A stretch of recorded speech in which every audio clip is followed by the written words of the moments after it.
we are live. This is the Freedom Side here on Breakthrough News. I'm one of your hosts, Eugene Pergier, here as always alongside Rania Khalek. Rania, how are you doing this evening? I'm good, Eugene. We did it. I think that was the right way to start the show. We did it. I'm good.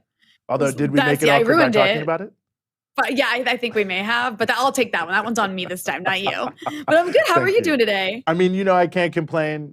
Moving forward, very happy to be here. We got a great show, as we always do, talking about many things under the sun from, well, a lot of things regarding the Olympics, obviously a lot to talk about there. We're going to be talking about the pandemic, the Delta variant, also about Daniel Hale, a whistleblower who was just sentenced to 45 months in prison for revealing crucial information about the U.S. drone program.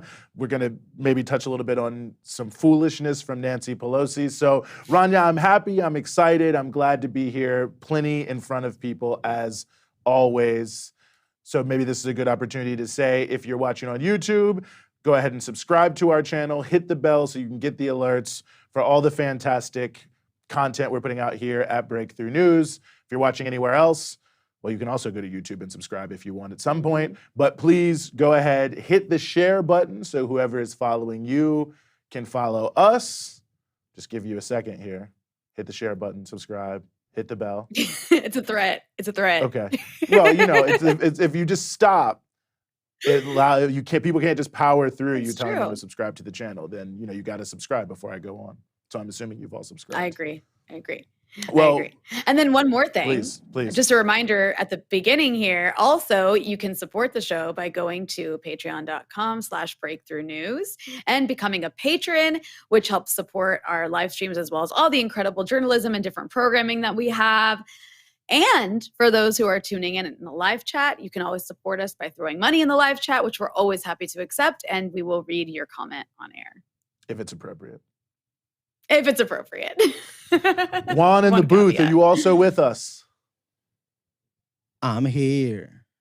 Are you going to sing? Do you want to do something else? Do you want to do a solo? I like that one. Yeah, thank you. I'm feeling nice because my shot is all clean. Yeah, the glass in front of you is very clean. It's I was told not clear. to bang on the glass anymore. I don't. Still might. I mean, bang on the glass if you want. I mean, now that you're starting with a clean slate, if you will. I like that. Thank you. I appreciate that. Just trying to be creative. Bring a little creativity to the team.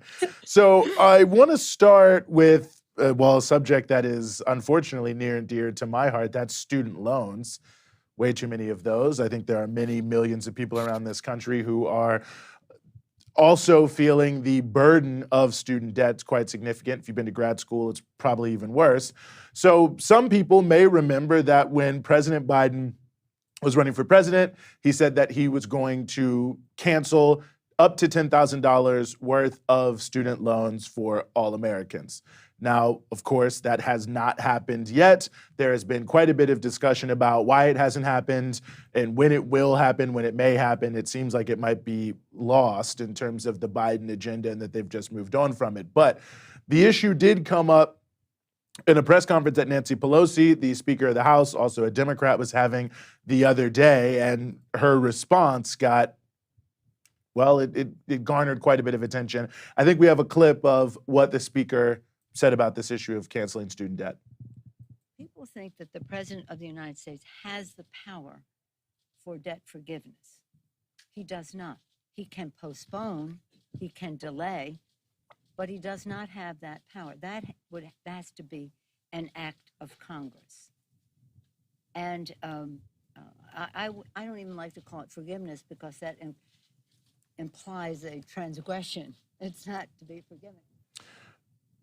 Well, I mean, there's the fact that Biden ran on it. So obviously he does have the power. He felt he had the power. He felt it so much that he told it to voters and got 81 million votes as that being a part of his program. And of course, it is debated, to be fair, but I think it's been 100% established that at least $10,000, as much as $30,000, probably all student loan debt, at least federal student loan debt, could be forgiven by President Biden. But it is also true that Congress could indeed forgive student loan debt. And that was one interesting thing to me, Rania, is that Nancy Pelosi's in charge of Congress. So if you don't think that President Biden has the opportunity to do it, why don't you do it then? And I think that clip got cut off, but she actually had gone on to make the comment that it's not fair to forgive I people's have another student clip. loan debt. I have another clip too. Oh, okay. Yeah, I mean, I can show it now. Well, go right ahead. Yeah, let's see that other clip. Suppose your family was not, your child just decided they want to, at this time, not want to go to college, but you're paying taxes to forgive somebody else's obligations. You may not be happy about that. But you know what? We want all of our kids to reach their fulfillment. To the extent that they want to go to college, we do not want them to be prohibited from doing that for financial reasons. I've had high school. So here's the thing about Nancy Pelosi making the argument that we don't want to pay for people to, like, we don't want people who choose not to have to pay into something that they're not a part of, right? Like, if I don't want to go to college, why should I have to pay for other people to go to college? But this is actually a very stupid argument for a Democrat of all people to be making, because you can make that argument about every program that is like a public good. You can make that argument about food stamps. I don't use food stamps. I still pay taxes that pay for food stamps. And I think it's a crazy argument to suggest that I shouldn't, right? I don't, I don't use Medicaid. I'm not currently using Social Security, but I'm paying into it. Also, of course, that, I'll use it one day. But it's just a stupid argument. But the bigger elephant in the room here, especially going back to that first clip where she said it's in Congress's hands, which, by the way, Joe Biden can absolutely sign an executive order. And it's like Trump signed executive orders like every day when he was president to make all kinds of things possible. So I don't know why Biden couldn't do that. Yeah, but and Democrats also control the House of Congress. But they don't do anything. Exactly. They don't do anything. They don't do anything, but she's also, with Nancy Pelosi, like most members of Congress, she's a millionaire. She's actually $100 millionaire. Yeah. Nancy Pelosi has a net worth of $120 million. She has properties that I think add up to like $25 million worth of properties that she owns, like several different homes, real estate. Yeah. Her husband apparently makes a ton of money off of stocks that she plays a role in writing laws that are, benefit them, which is just, the kind of legalized corruption that we have in the US.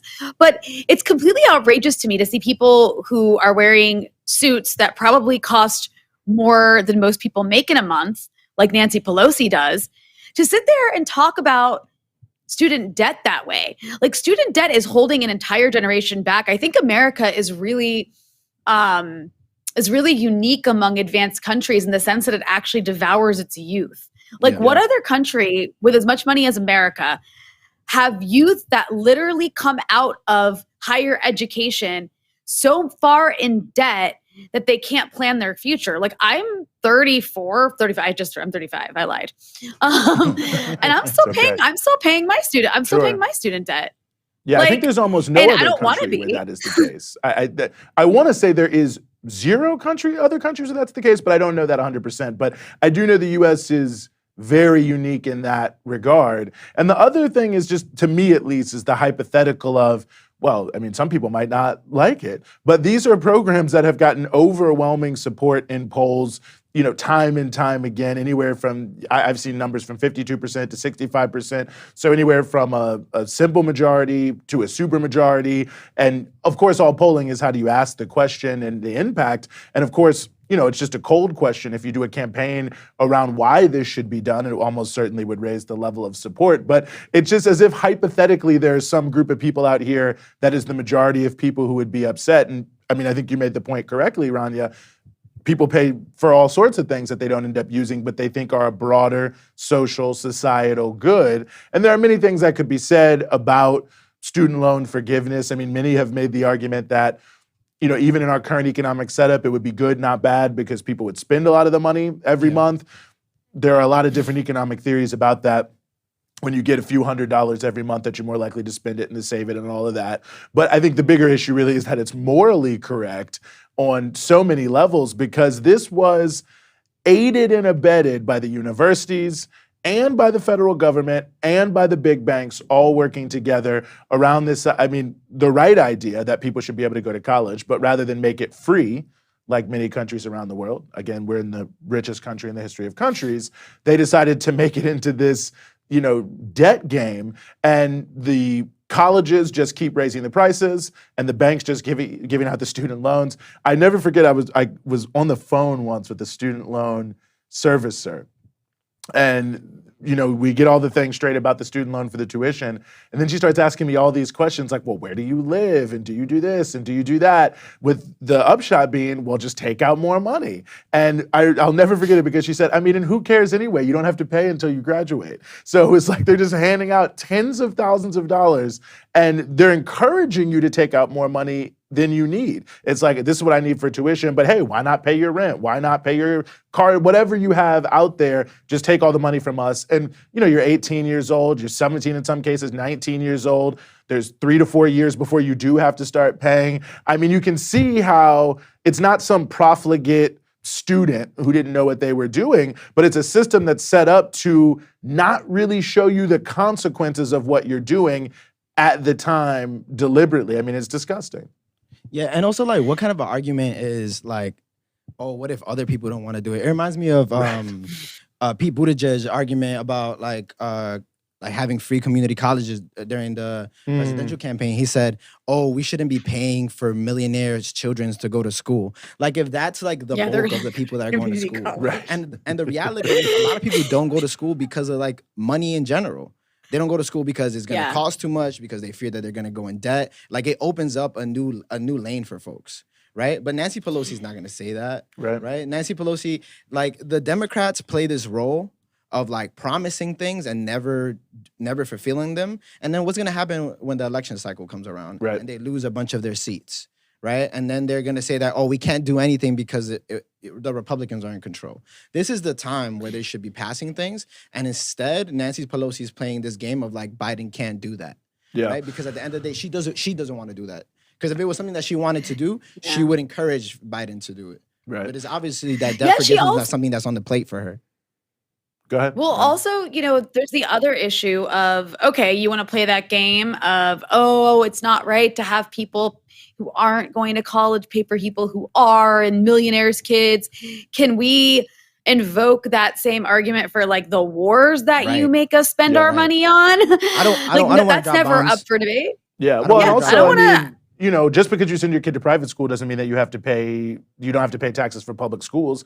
And if you are a billionaire, you can send your kids to public school if you want. I'm glad you brought that up, Juan, because that is the ridiculousness of the Pete Buttigieg argument, is that there is no such thing as a public good, that there is no such thing as a social good. And you look at just even the reality of it, the estimates say it's $79 billion in order to have free college and tuition at all public colleges and universities in the United States. $79 billion, which is, almost no money. I don't have the number in front of me, but what billionaire wealth, I think, increased by more than that during the pandemic. There's at least one estimate that billionaires have $2.7 trillion in untaxed income. Banks lent ultra-wealthy people $600 billion in the second quarter alone, and so they can dodge taxes, right? So they don't have to liquidate their taxes and pay capital gains. So easily you could do it. You could have free college and university at every public college and university, but they choose not to do it because this idea of a public good, even amongst Democrats,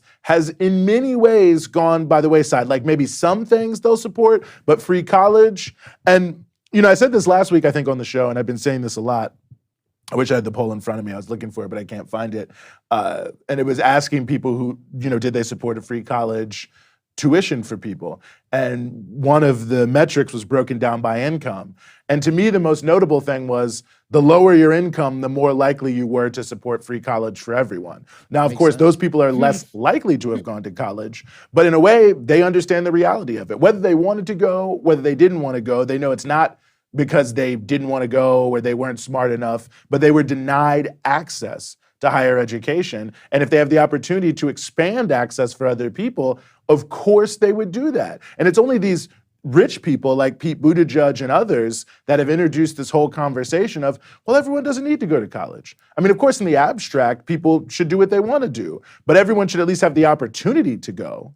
And the idea that we should limit it, to me, is really an upper class idea. Because I think, yeah, of course, someone needs to cut my lawn and clean my toilets or whatever. But the people cutting the lawns and cleaning the toilets are like, yeah, it would be nice if everyone had the opportunity to go to college. But I think it's twisted around because of the way it's, gotten to the rhetoric for Democrats because of that. And it's actually now narrowing the scope of the political conversation around higher education as public good. I mean, even Hillary Clinton said that during her campaign. Right? She's like, we shouldn't be focusing on free colleges. We should be focusing on free vocational training. Right. So what's that? Like the laborers, right? So poor people, like folks that have like low income can go to training school so they could labor for a wealthy person or for a real estate company. Yes. But Chelsea Clinton gets to have a $400,000 job at NBC having done nothing ever. That's the way it's supposed to work. And the reality, too, is that whenever there's programs like in New York, like there's the Excelsior program where if you make within a certain bracket, that bracket is skewed, right? Because your family has to make below a certain amount. It's like above and below a certain amount. You have to be a full-time student, right? Which is a lot of times not really something that working class people could do because you already have a job or you have people that you have to take care of or children. Like it's not something that's made readily available to everybody, right? So for a rich person, they can be a legacy student to whatever private institution as it is, right? So they already have their way into a lot of colleges. So it's not. I don't care if a rich person wants to go to like City College, right? As long as everybody around City College can afford to go there for free, but they want to separate us. I feel like this is a method of separation. What if you don't want to go to college? What if you don't want to pay for somebody else's college? But the reality is bigger than that. It's also a very libertarian argument, and I think that our country across the political spectrum is consumed by libertarianism when it comes to economics. Like, we're just that much of a right-wing country, so it speaks to the sort of narrow parameters that you were just speaking to, Eugene. But it's this idea as also of really having disdain for education for the masses. Because this isn't just about higher education. There's also been the last 30 years this attempt to really hollow out public education in poor working class, particularly brown and black neighborhoods across America by both Democrats and Republicans, not just Republicans. With the charter school movement, literally defunding public education and giving it to like private institutions to make a profit off of and making that education worse. And rich people, they don't need public education so much because they can send their kids to private school. And for those, upper middle class people who live in like nice suburban areas like in Virginia or Maryland, the public schools there are excellent. But because, of course, the funding of public schools, the whole structure is property taxes. Sure. So in the neighborhoods, right, where people rent as opposed to own, which is working class and poorer neighborhoods, they don't pay property taxes. So you have bad schools that are underfunded and have massive classrooms and kids can't learn as much and just all kinds of other social ills that go with that. And so I think that this issue of that we're speaking about really goes back to they don't want an educated population, but then they go and complain that China is beating us in math and science. And, if you ask like a Chinese young person what they want to be when they grew up, they say things like astronaut, or physicist. And if you ask an American child, most of them say they want to be YouTubers. No offense to YouTubers out there. That's what we're doing right now, right? We're on YouTube. So don't forget to subscribe to Breakthrough News on YouTube. Hit the bell, get the alerts. You can be just like us. Exactly. But it really does. It speaks to a real disdain and disregard for the masses. Like you were saying with the vocational schools, you really just want the majority of the country to be there to serve you as a wealthy person. But then it's also interesting to see these same people complain that, our scores are low and we're like falling among advanced nations. It's like you can't have it both ways. And so much of that is individualized, right? Like so much of like homelessness, right? People, unemployment is so individualized, right? When the reality is, as a system, as a society, like education is not something that's prioritized. Right. So then when folks don't have certain degrees, when folks can get certain jobs, how is that like on the individual? When what we're focused on is literally dropping bombs and arming more and more people in the community. Indeed. Exactly. Well, on that note, we are going to switch gears here. It's an important topic, but we want to switch to another important topic. Juan, we'll see you later on. Behind that very clean glass. Behind the glass. It is. Well, we try to have high production values here. Well, we're gonna let him go home this time. We won't keep him behind the. We won't keep him in the booth. You guys need to stop saying this time that. around. Juan is not trapped in there. You can leave it any time. The door is wide open. That's I'm what looking at it right Eugene now. says. I can neither confirm nor deny this because I am not physically at the location. But Juan, next time you're on the screen, just like blink 4 times in a row, really, really fast, if you need help. Okay. Oh my God. Well, I'm glad you guys are having fun. Nancy Pelosi is out of touch.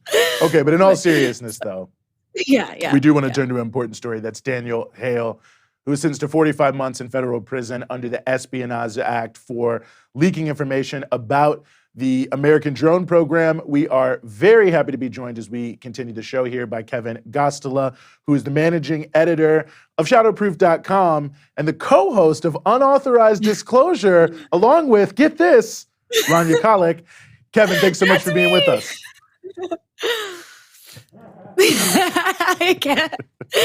Hello, Kevin. It's so strange to see you on the other side where I get to interview you. Yeah, it's really good to be with you both. No, thanks so much for joining. And so Ronnie, go ahead. Well, I was just going to say, no, I'm so glad that we get to have you on to talk about this. I think that Kevin is one of the most consistent reporters out there when it comes to covering the plight of whistleblowers. And I think that more than anybody else, you've really been on the story of Daniel Hale and what he's been going through even before we got this news that he's actually, he got sentenced to prison time. So why don't you start by telling our viewers, who is Daniel Hale and what was he prosecuted for? Yeah, so Daniel Hale we were just talking about the poverty that we have in the United States. And he's not unlike a lot of younger Americans who look around and see very little that they can do in their future because they don't have the means to support going to school immediately out of high school, or they don't have a stable job. They're not really sure how to pursue what they're interested in as a career. And so he entered the U.S. military. And so the poverty draft, which is what we talk about in the United States, and he deployed to Afghanistan. By the way, he joined in 2009. He was deployed in Afghanistan in 2012, 2013, thereabouts.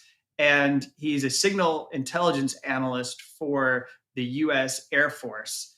And his job is to do geolocation of people who are on the watch lists or on the kill lists, to identify terrorists, basically alleged terrorism suspects, by connecting them to metadata or by tracking their cell phones and devices that they might have on their persons.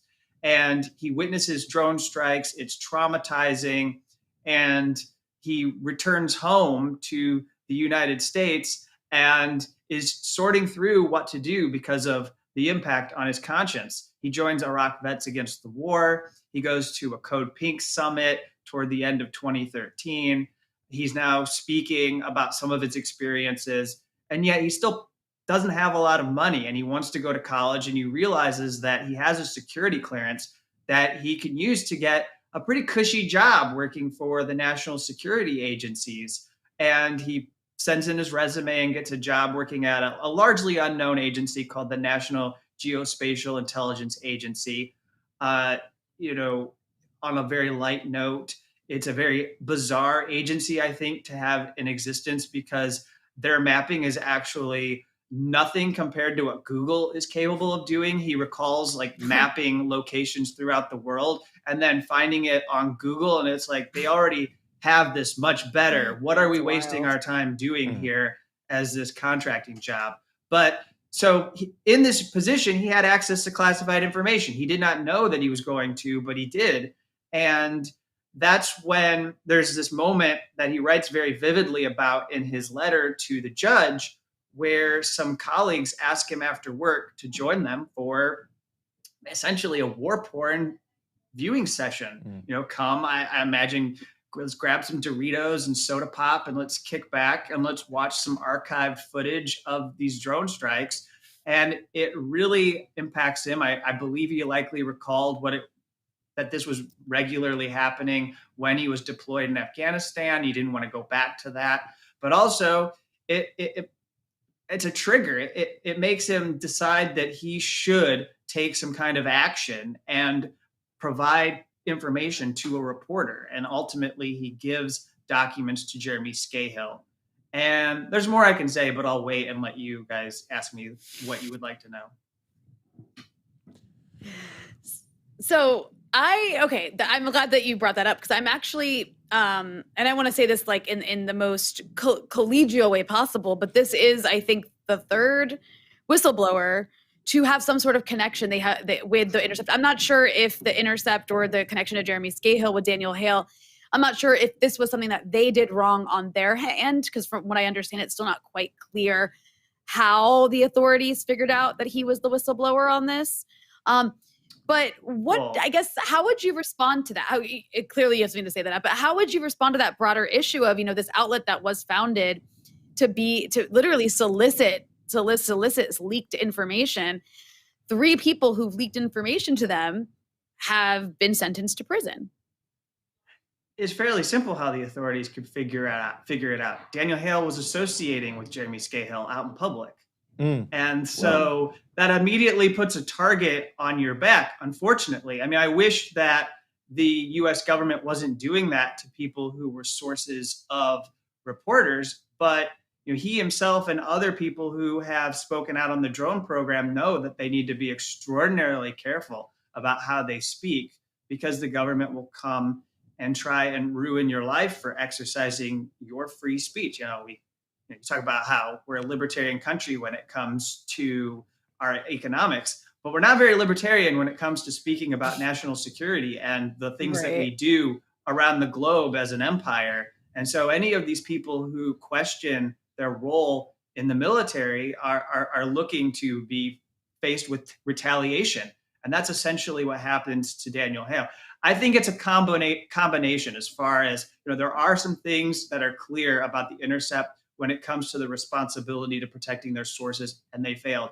The one glaring example in my head that I've talked about is in Citizen 4, Glenn Greenwald slides a piece of paper to Edward Snowden in one scene in that Oscar-winning documentary. And Ed picks it up and he looks at it and he says, "Oh, I hope that person is being careful because that's extremely risky." And they talk about the second Snowden, and they're talking about Daniel Hale. And at the end of the film, Jeremy Scahill mentions that there's another source that's coming forward. And this one is not on surveillance. It's about drones. And so US government's going to watch this film. They're putting a target on the source that is coming forward with these documents. Even though they don't know their identity, they know that they need to go look for someone who is taking documents and providing them to the Intercept. And so I'm not excusing. I think we have to kind of hold two views. Like on one hand, there are things that reporters need to do to protect their sources. On the other hand, when we look at the time frame for when a lot of these cases are developing, it reflects the posture of the national security state, that I believe they were actually doing total surveillance of the Intercept and seeking to destroy their capabilities, since they were so effective in publishing Edward Snowden's documents. Well, let me ask you this on a similar note. I mean, obviously, Edward Snowden's documents broke open so many important things. I mean, what was the importance of what Daniel Hale brought to light in terms of the drone program? So the importance is in the filings from various organizations that supported him and his defense, and saying that he deserved leniency from the judge. CARE, one of the largest Muslim civil rights organizations, pointed out, and Ghadir Abbas, who represented people who were on the no-fly list, signed on and said, "We used this watch listing guidance document that was released by Daniel Hale." So we've talked about the drone program in relation to Daniel Hale, but many people might not realize that he released a document on how people end up on the watch lists, and then that ends up being that they're on no-fly lists and can't travel. And that has impacted numerous Muslim Americans in this country. And CARE is one of the organizations that has been litigating these cases over the last decade to get people removed and also to defend their constitutional rights to not be on this list. And were able to be successful because they had a physical document that they could point to prove to a judge that this is what they were talking about. And it's extraordinarily important for people to know that when you go into these civil liberties cases, you have to have something physical in evidence, or usually the judge will say, you're just postulating, you're just saying that this could be, you have to prove that the US government is actually doing this to people, even if you suspect it. And so he did that. And then there's the other fact that, so what we find out from this kind of watch listing thing is like 40 to 50% of people have no relationship whatsoever to any known terrorist groups or organizations. Like you can find that from the government's own documents.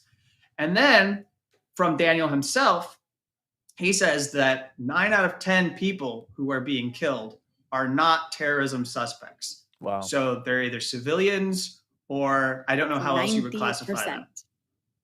That's 90%. So somewhere from 8 to 9 out of 10 people the U.S. government was killing, not militants. And he's the one who we learn from that everyone is being designated as enemies killed in action, EKIA. No matter what, posthumously, they don't go back to check whether they are civilians or not. They're just marking them down as EKIA. I mean, it really is, shocking, some of those things. 90%. Certainly we're led to believe that everyone, who's targeted by a drone strike, that we have 10 years worth of information proving there's someone bad or whatever it may be. But it also brings me, Kevin, to this idea of him being prosecuted under the Espionage Act, as if he spirited something out and, gave it to someone who used it to blow up something in America. That's what you think about when you think about the Espionage Act, rather than this, which appears to be a critical public service. How can we debate the drone program without this kind of information? Yeah, so just a little brief history on the Espionage Act, because it's actually extraordinarily, it applies quite a lot to Daniel Hale, given the fact that he was in the military. When we go back to its passage in 1917, the law was originally applied. The first prosecutions, it's like 2,000 to 2,500 people are prosecuted because they are speaking out against the U.S.'s involvement in World War I. It was just used in that particular manner. One of the most notorious, well-known cases, I imagine, Eugene, you know this, but I hope Rodney does too, is Eugene Debs, who gives the very well-known anti-war speech. And actually in real time, as he's giving the speech, an early iteration of a spy agency in the United States is doing surveillance of him as he speaks to figure out if he said something that's incriminated so they can bring a political case against him immediately after his anti-war speech in Canton, Ohio. And actually, we just had the anniversary of that speech a few days ago. And so you connect that through, you do a through line. Daniel Ellsberg, Pentagon Papers, that's against war. You look at some of the more recent cases with Chelsea Manning exposing the Iraq and Afghanistan wars. And what you see is that people who are being targeted with the Espionage Act are challenging the way that the U.S. conducts its foreign policy or engages in wars abroad. And so it is not as unusual that the Espionage Act is applied to somebody like Daniel Hale. But what is, to me, still important is that we are talking about using this law to crack down on someone who is a source for a reporter. And we can't lose sight of that fact that this law is being used to criminalize people who are talking to the press. And it's being used against Julian Assange, WikiLeaks founder. And so what we see in all of these cases that are most popular and most scandalous is that they are going after people who aren't directly giving information to somebody the United States has designated an enemy, an issue that we could deal with separately, on whether we believe that those people should be our adversaries or designated enemies or not. And they're also intending to do damage to the U.S. There's no statement on the part of Daniel Hale that he wants to bring down the U.S. government or overthrow it. But from what we know, I guess, could we blame him if he felt like it needed to be overthrown at this point after what he's gone through. But there's no evidence of that. It's just giving documents to a reporter, and then that makes you guilty in it. And there's no intent. Again, like everyone's basic understanding of how criminal activity works. And obviously there's a lot of excesses and injustice in our criminal punishment system. But usually when somebody does something that is a crime, you have to prove that they had an intent to commit, or else you don't really have that much of a basis to bring some kind of a prosecution. Or in other words, you have really extraordinary mitigating evidence to make it so that that person won't go to prison for a long time. A common example in these cases is to say, like, a poor person goes and steals that loaf of bread. Well, you're usually going to excuse that because you know they're hungry and they need to have food to eat. So in this case, he's releasing documents to the public because his conscience tells him that we need to know how this killing machine is operating. And we need to know that the president is lying. I mean, in his letter, which he vividly wrote, and he probably alluded to this in his statement to the court when he received his 45-month sentence, he's talking about the fact that President Barack Obama is on television lying about the U.S. military drone program and the fact that the only people who are killed are those who pose an imminent threat to the United States. And he says, well, that's not a lie. Actually, the standard I have in front of me says if a specific U.S. interest, we get to launch a Hellfire missile at them. What's a U.S. interest? That could be absolutely anything. So, Kevin, I'd like for you to also speak on the bipartisan nature of this, because this case transcends how many administrations? Is it from Obama to Biden? So it goes Obama, Trump, Biden, all prosecuting the same case against a whistleblower using the Espionage Act? So what's interesting is there actually wasn't support in the Justice Department for prosecuting Daniel Hale. The defense uncovered a document that's incredible to me, knowing what I know about the war on whistleblowers under Obama. But it seems to me that perhaps there was some kind of memo shared informally or formally in the Obama administration during his second term that, hey, we're developing a bad reputation as like President Kill List or drone warrior in chief. And it might not look good for us if we prosecute Daniel Hale. Wow. And so maybe we should back off because this could be bad PR for us. And actually, the Justice Department has, over the last couple of weeks, received some pretty bad PR when it comes to Daniel Hale's case. The New York Magazine article about him, Call Me a Traitor, did phenomenally well, made a huge splash and contained Daniel Hale's first words. That letter he wrote to the judge got a lot of good press. And so they were not willing to move forward. But then what we see with Donald Trump and his Justice Department is that they step in and the gloves are just off. I mean, I know that's an overused cliche, but they honestly had no qualms about going after anyone, as evidenced by the indictment against Julian Assange, as evidenced by the fact that they went ahead and did this prosecution because Daniel Hale was raided in August of 2014. And then he had this investigation hanging over him for almost 5 years before he finally was indicted. You could say it was quite an abuse of his due process rights because he failed out of school in that time, not knowing what would happen to him. He's lived a life where he hasn't had any stability. Obviously now he's in prison, but in between this time, he wasn't able to find a job or anything that he could hang on to really commit himself. And because he was always thinking about, when is the FBI going to come knocking at my door again? When am I going to be placed under arrest for this? Because I know I'm still under investigation. And so Donald Trump indicts him. And that's just a reflection of the zeal that they had for aggressively pursuing.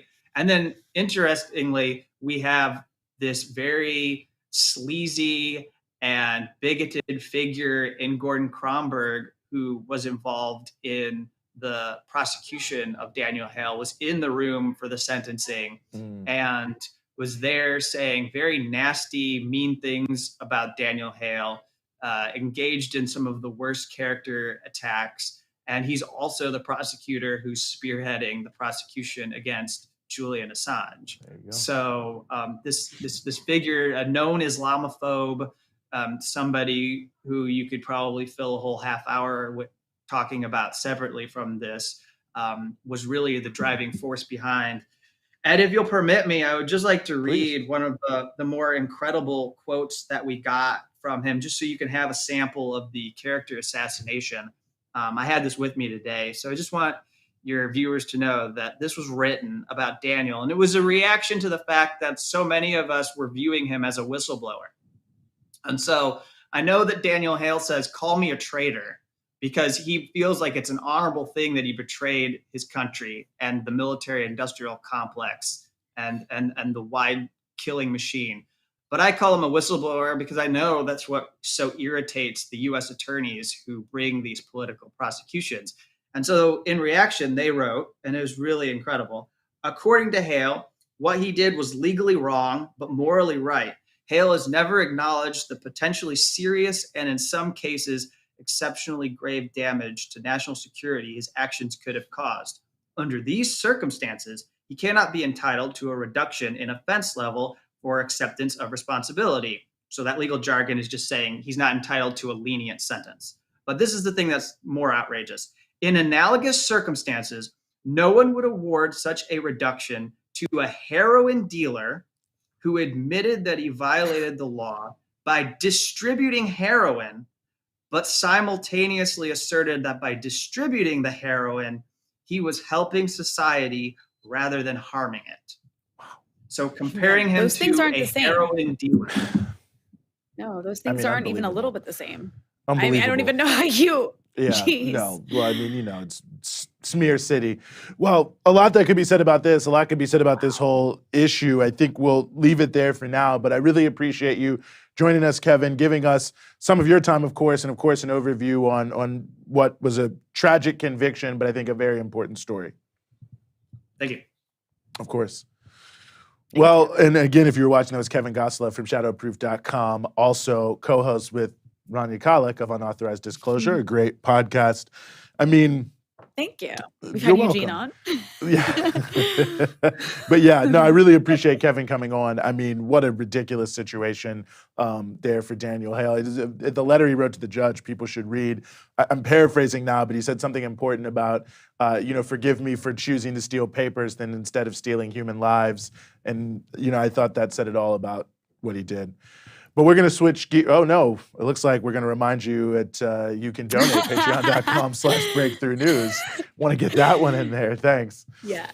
And also, don't forget to throw in money in the super chat, and we will read your comment, assuming that it's not anything too crazy or inappropriate. Indeed. I shouldn't add that caveat. I shouldn't add that caveat because maybe there's some comments people aren't making because they think it's inappropriate and it's not. So I'm just going to say comment how you want. And if I find it appropriate, I'll read it. Yeah.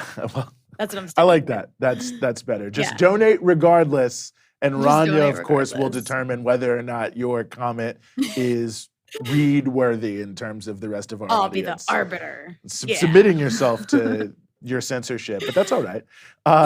Nevertheless, we're going to switch gears here.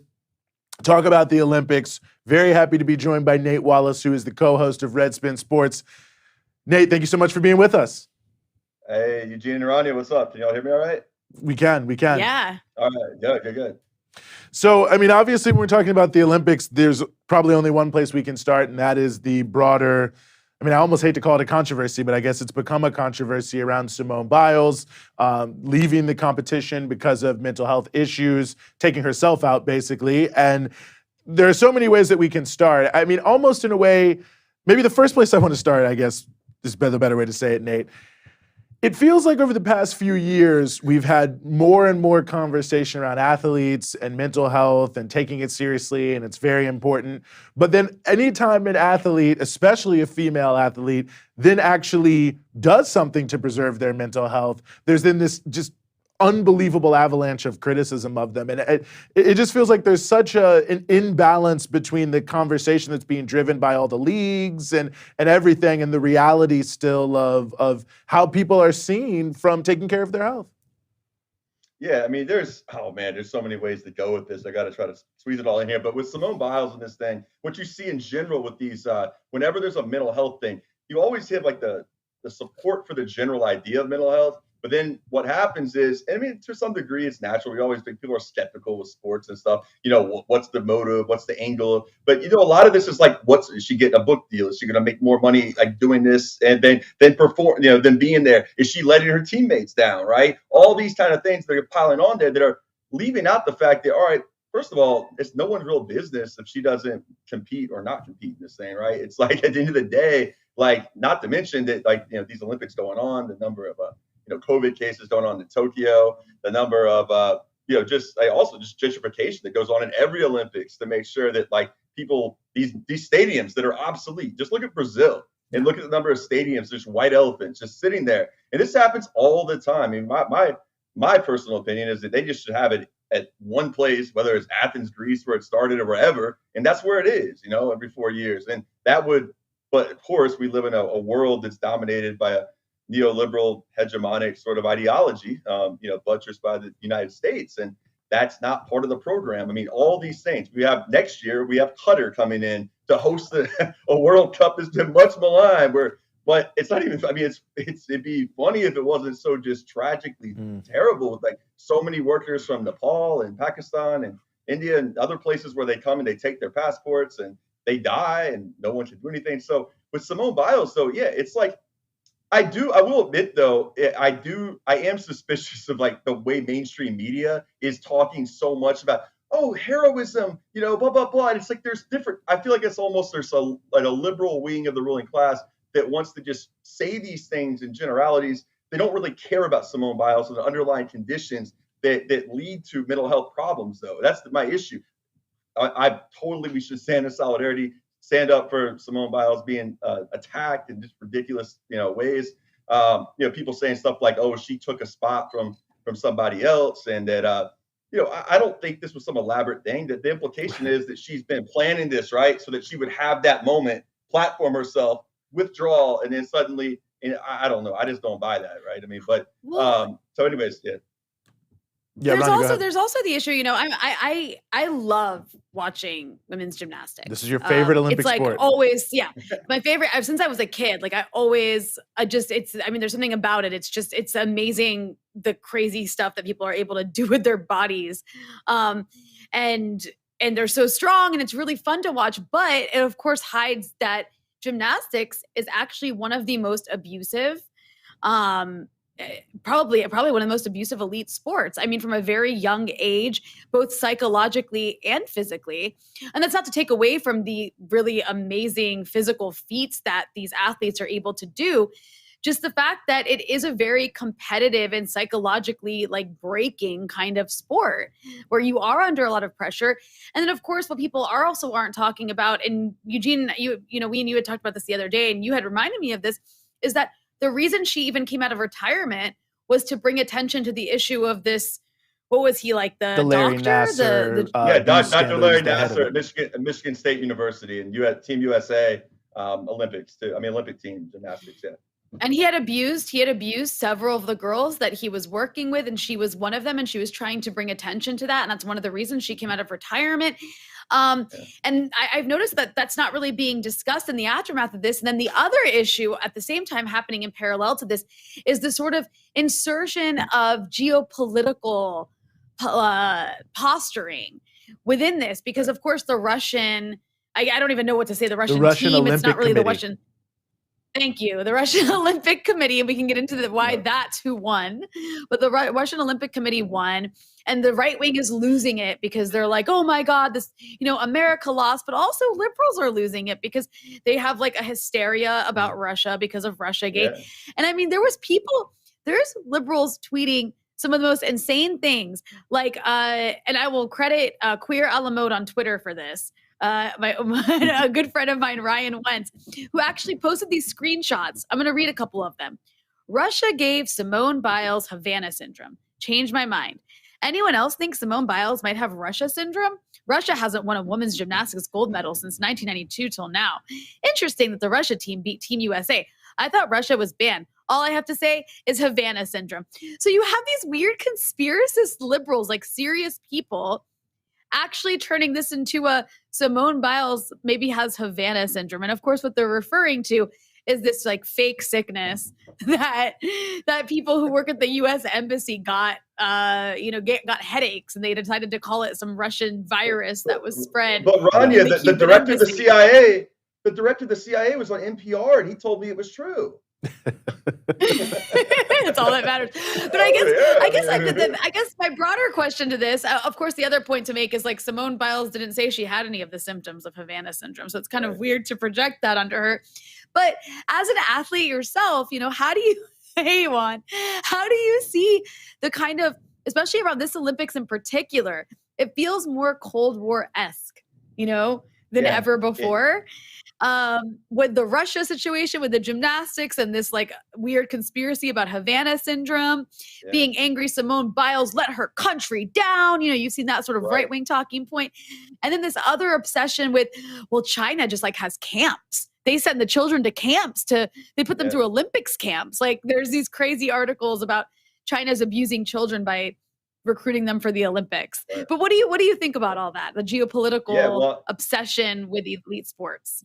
Yeah, well, first of all, we have the right-wing move now to boycott Beijing next year, right? Winter Olympics. You gotta boycott that. So that's already cranking up into high gear. I mean, this is like also gets at why there is such almost like a shared, like almost like a mass level psychosis in this country. I mean, I'm like teaching summer school right now. Where I work in Jersey City, and I got kids that are going into 9th grade, and you're hearing all sorts of stuff. Talking about the vaccine, and I started thinking like, where is this coming from? These are like working class Black and brown youth and Jersey City, and there's like stuff going out like, I might, not be able to have kids and whatnot. You realize it's like this insanity. It starts with the ruling class elites, like pushing, like, making people seem like if they're, unhappy, if they're, fighting for Medicare for all, if they're, having issues in their own lives, and and it's leading to a total ability to like sort of self-actualize themselves. That somehow there's got to be some larger conspiratorial reason for our problems. It can't be the fact that we just don't provide basic essentials. So all this discourse about mental health now, you're hearing on like Good Morning America, which is just like, I only see that when I go to my like, PT place and like, and I'm in there and like, they got the TV on. It's just unbelievable. It reminds me sometimes of just what people watch. And like, that's what people are hearing. And they're on there literally like, just, mental health. It's just it's so inspirational. It's like, that really isn't the message. I mean, it should be that like, it's inspiring that she's willing to go out on a limb like this. And we need to push back against people that are using this as some nationalistic, jingoistic nonsense about how Russia is like the source of all our problems and she let America down. And, because but it's crazy. It's like liberals are coming at it from this like idea of, Russiagate. And that's like the source of stuff that like somehow that got us Trump, and it's like that kind of psychosis. So the right wing in this country is coming at it from this idea of like, she let us down, and it's what's in this. It's tinged with the anti-BLM stuff too. Let's not lie. I mean, the hatred of Naomi Osaka is huge, and it's the idea of like this extraordinary resentment of the idea that the platform of the Olympics could be used to express any kind of politics. When the irony is just unbelievable. This is the most politicized event imaginable. I mean, the whole power dynamic. You're sitting there singing anthems of every country up there. You're like regimented. You can't move, and like, if you look the wrong way, you can get like cut out of the ceremony and lose everything you've worked for. I mean, look at the Olympic Village. It's like, it's the beds suck. Like you don't really have much freedom. You're constantly surveilled. Like you get. I mean, they're like constantly tested. There's so many ways you can get DQ'd. It's unbelievable. So why is it that we're surprised that people have mental health issues is the larger question, I think. And the Russiagate stuff and all these different distractions, and it's not really Russiagate per se, but just the larger hysteria that's just sort of that's given birth to is just the byproduct of a larger society that doesn't provide for people's basic needs. And then I'm sitting there with kids today, and kids are arguing about, I got vaccinated. And other one's like, man, I want to have kids. I want to have kids when I grow up. I'm like, I don't, we're do it. You got to do it with your body, but I don't think that's true. But I don't know. It's just like this stuff is not just the fault of individual people being like crazy, though. I mean, it comes out of like people being gaslit on like extraordinary levels. So I don't know. Simone Biles, and we're seeing a lot of those fault lines just express themselves, I think. Yeah. No, absolutely. I mean, there's so many controversies. Obviously, coming in, there was the Sha'Carri Richardson thing. And then I saw that story that emerged by that, I think it's an American Olympic fencer who has been accused of sexual assault. And they have developed a plan, I guess, to keep him away from women the entire Olympics. And I'm just like, well, wait a second.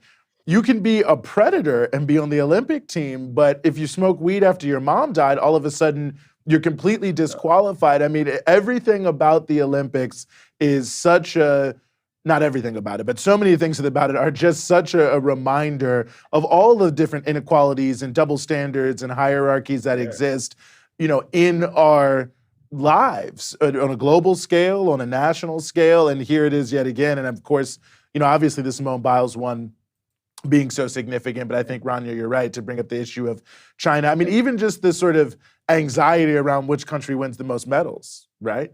Like oh wow, China's winning all these medals. I mean, in a way, who cares? I mean, you'd think that you just want to have the best possible athletic performance. Eugene, we have to compete with China, right? Can I just read you guys this New York Times headline and subheading very quickly on China? So this came out today. The Chinese sports machine's single goal, the most golds at any cost.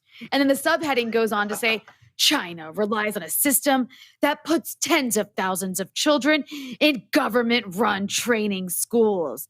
Many of the young athletes are funneled into less prominent sports that Beijing hopes to dominate. I mean, Nate, what this makes me think of when you hear this, and this is not to take away from these programs, but what is AAU basketball? I mean, now you're playing all year round. There's all of these massive, shield deals that come with these camps. And I mean, the whole system of youth sports in America, well, I don't know what's going on in China, but that in and of itself is an issue. Yeah. No, let's remember, like the AAU stands for Amateur Athletic Union, which is pretty hilarious. I mean, I was coming in the early 2000s playing AAU basketball in Florida and going to a lot of these camps, playing against guys like Amari Stoudemire and Dwight was, we didn't play his team, but I remember being in a tournament with them. And, just like the snakes, you just would not believe the shadowy, like just guys that are just there, just trying to latch on to young black males and hey, come on, like, look at my new car, man. And these guys are just like the worst. And like, I forget, Rania, I didn't respond to like the stuff about Larry Nassar. That's really important because let's not also forget that at the University of Michigan, right down the road from where he was a doctor at Michigan State, he was also, of course, Team USA's gymnastics team doctor for years. Now you have former Michigan players, football players that came out and had a doctor that was protected by their legendary head coach, Bo Schembechler. This is getting hardly any play in mainstream sports media or media at all about what went on in Ann Arbor with Dr. Robert Anderson. I think it's because he passed away in 2008. But you have his Bo Schembechler, the legend of Michigan football stepson, coming out talking about the harrowing experiences he had with him. He went going home at 10 years old, telling his father about it, and his dad just punching him. And Michigan still not wanting to do anything about the legacy of that. Because you have Jim Harbaugh, coach of the team now and former 49er head coach. Oh, that's impossible. Like, I know Bo. Like, it's just not possible. Like, that's not what he would do.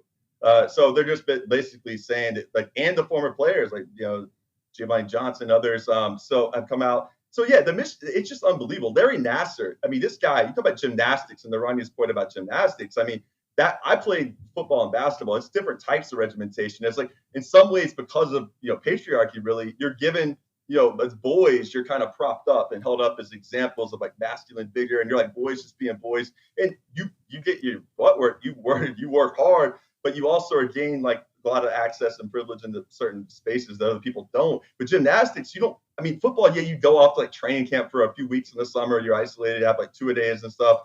But not the year-round type stuff that is gymnastics. And it's just funny because you hear all this stuff about the evils of like the Soviet hockey system, right? And like, their coach, I'm not gonna lie, he was pretty intense. That was no joke. But nonetheless, it's like the irony of the U.S.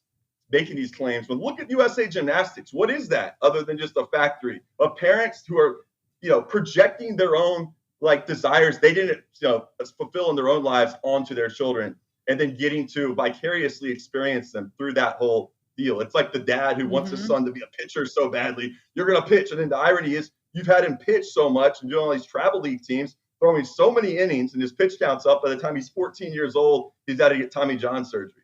So you've actually That's destroyed insane. your kid's prospects, right? Instead of actually help them get to Major League Baseball. So a lot of these pathologies are all mixed up into like that what people feel like they have to become, like it's sort of as an ideal to succeed within American society. Yeah, no, what I mean, and don't let me get into this whole issue of Reggie Bush getting his Heisman back. Was taken away. Get for being Reggie's paid. Heisman back. No, let's get into it. Yeah. Yeah, well, I mean, we can. I mean, it's like, you think about all these players, and look, the players should get paid. So I'm happy that there's now a framework coming forward. But, the idea that they might not even revisit Reggie Bush getting his Heisman back, I mean, that was an amazing year that he had. Was that 2004? I mean, one of the greatest years ever, I think, for a running back. And, he took money. He's from a poor background. He's making millions of dollars for USC. I mean, those USC teams, when Reggie Bush was coming on, put USC back on the map. USC had been so far down, and they brought them right back up to where they were in the O.J. Simpson days in the late 60s when it was the top team. And now it's almost like, oh, well, it's still, basically they're saying he still cheated, to even say that he did it in the first place. But, you look at Terrell Pryor, who traded the signatures for the tattoos. I mean, just trying to make basically spending money. Now, if I'm a business student and I get a internship for Citibank over the summer and they give me a credit card with the $60,000 limit, and they do that kind of thing to do whatever I want to do with, you can do that. But if you're a football player and you get $2,000 worth of tattoos for signatures, even though you've made tens of millions of dollars, I mean, who is anyone to be judging youth sports in China from an American vantage point when you think about it like that, Nate? It's astounding. I mean, it's a loss for words at some point, but it's just, you just have to like not let the shock value of it like surprise you anymore, and just realize that like there's concrete reasons these things exist, like these dynamics exist. I mean, Reggie Bush, like, yeah, you're absolutely right. I mean, he came up with Pete Carroll, who started the process of resurrecting it. Carson Palmer had a really good season in 2002. And then he and Matt Leinart, I mean, the famous push game at Notre Dame, and all the photographs, just think all the photographers that like made it, all the money was made selling, perfect shots of that, where he pushed Leinart into the end zone. And you had the whole thing. He had the famous 619 for San Diego, eye black, and people made money on every aspect of Reggie Bush's body, his being, and in every way imaginable. And it was like, so yeah, you're at a school like USC, which, the UCLA people like to call it University of Spoiled Children, it's private or whatnot, because it sort of is like the school of like party kids from SoCal with wealthy families. You think like the Newport Beaches, Laguna Beach scene, the OC and all that. Like those kind of kids are what you get at USC. So imagine the sort of like cultural dynamics going on where they recruit all these like kids from Watts, from Compton, from, all sorts of parts of SoCal that have that, powerhouse football. They go onto that campus and immediately the process of kind of like being interpolated into that world takes place, where you can see there's right in front of you, there's every advantage in the world for just like shutting up and dribbling, so to speak, right? Like, I mean, O.J. Simpson learned that as well as anybody, right? He was the model of that, right? I mean, every commercial you could ever imagine. And I'll never forget that scene, right, where like, Johnny Cochran like has the jury walking through his house, and they're like, we got to make him seem like relatable. So they put all the African like garb and mask. But OJ's just like, what is all this stuff, man? I don't get all this. They're like, hey, shut up, man. We got to have it up. We got to make him think, Yeah. From the FX TV movie, which is great. Juan in the booth. You're there in the booth. Anything you want to add? No, I definitely want to jump in about the hypocrisy.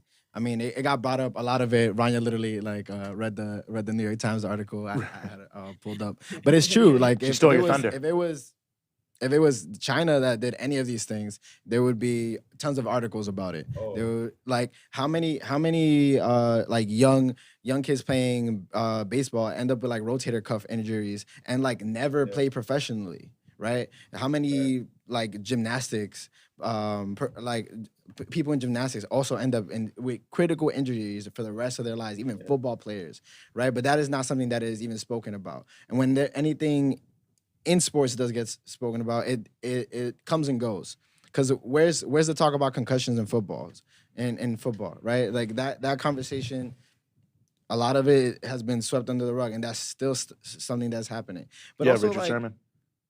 like the when it's political and individual players is very much about politics that are against the state, right? Because when Tom Brady came out with his MAGA hat, not much was said. And he was standing next to Biden, what was it, like 2 weeks ago? Yeah.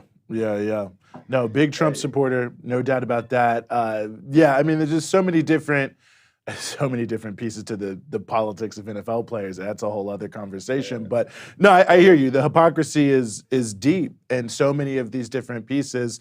I mean, you know, another good connection here is you talk about women's basketball, women's soccer, sports that have high profiles in the Olympics, but then there is, you know, basically negative marketing.